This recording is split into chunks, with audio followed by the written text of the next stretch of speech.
Welcome back and Merry Christmas to everyone. This story you have to hear. A 14-year-old girl miraculously recovers from pneumonia, and some say it's because of this angel supposedly seen on the surveillance camera here. Dr. Ophelia Garman-Brown joins us. She works at the hospital and is an ordained minister. Thanks for coming on Fox and Friends this Christmas morning. This is such an amazing story. Now, we understand the daughter, 14-year-old Chelsea, that her mother was basically accepting that she was going to die. They were going to take her off life support. Is this what you were seeing? Was she really in that critical condition?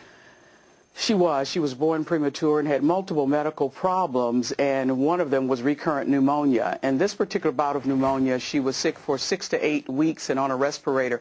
They had tried to wean her off the respirator a few times, but were unsuccessful. And her family had determined that they knew that she would not want to live like this. So they actually had determined that they were going to discontinue life support. Okay, so needless to say, she is feeling better now, but tell us, when you saw this security photo, what did you think, and is there any other explanation for what might have been responsible for the recovery?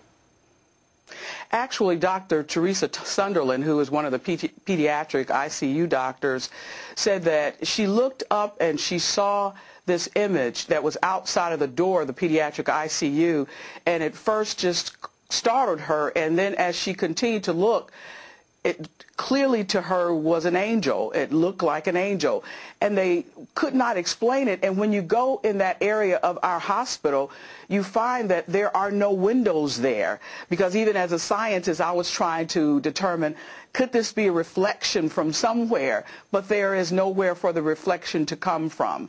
And so the doctor clearly thought, and feels even today, and we do too, that it was an angel. But honestly, the doctor shared with me even on yesterday that they thought the angel was coming to take her home to glory, so to speak, to heaven. Not that this angel was coming to change the course of her life. Dr. Ophelia, do you believe that this was a Christmas miracle? Do you feel that, I mean, would she have gotten better any other way? Well, according to what they were determining from her course of care, the answer to that would have been no. She had been tried to be weaned a few times. It was unsuccessful. This particular time, they were taking her off the respirator, anticipating that she would die fairly soon. And just the opposite happened.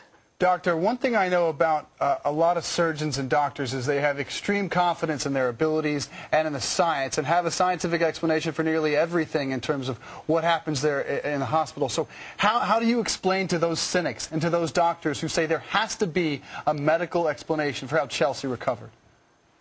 You know, I look at them, and as a physician who's been a physician for almost 30 years now, I say to them, clearly, you explain all the things that have happened to you as a physician that clearly medicine had nothing to do with. And most of them, if they're honest with themselves, won't be able to come up with a medical explanation for everything we're able to see in medicine and that we're blessed to see. This morning, as I was doing my devotional, it occurred to me that Mary asked the same question when the angel appeared to her. How could this be, she said. And the angel replied that nothing is impossible with God. Doctor, can you update us on the condition of Chelsea and what her prospects are going forward? Is the recovery full now? Is the pneumonia lessened, or how's she doing? She's fully recovered. She's at home. And actually, she turns 15 years old today. Wow, well, happy birthday to Chelsea. And how neat was this that this was all caught on tape? And what's kind of reaction is your hospital getting now? Well, actually, our hospital did not pitch this story because, you know, we are sensitive to the diversity in the hospital, and we honor that. Some people in our hospital won't believe this, and we're fine with that. Clearly, the doctor and the nurse do. And it was the doctor who actually saw this image initially, and it was the mother who came out and with her cell phone took a picture of the image that you now see. So clearly, those persons who believe in angels in our institution have the right to say that this was an angel, and it was there for Chelsea and others. Dr. Ophelia Garman-Brown, I tell you, I was cynical about 5 minutes ago. I'm coming around pretty quickly. Merry Christmas to you. Thanks for being with us to tell the story. And happy birthday to Chelsea. That's an unbelievable story. Yes. Tell the family we said Merry Christmas. And Merry Christmas to you. Thanks for coming on the show. Thank you for having me. You got it. Look at my hair is standing up. It's incredible. I have goosebumps all over me from that story. I'm naturally a bit cynical about things like this. But no, miracles happen. Power of prayer. I wish they happened more often. What a great Christmas story. Well, it's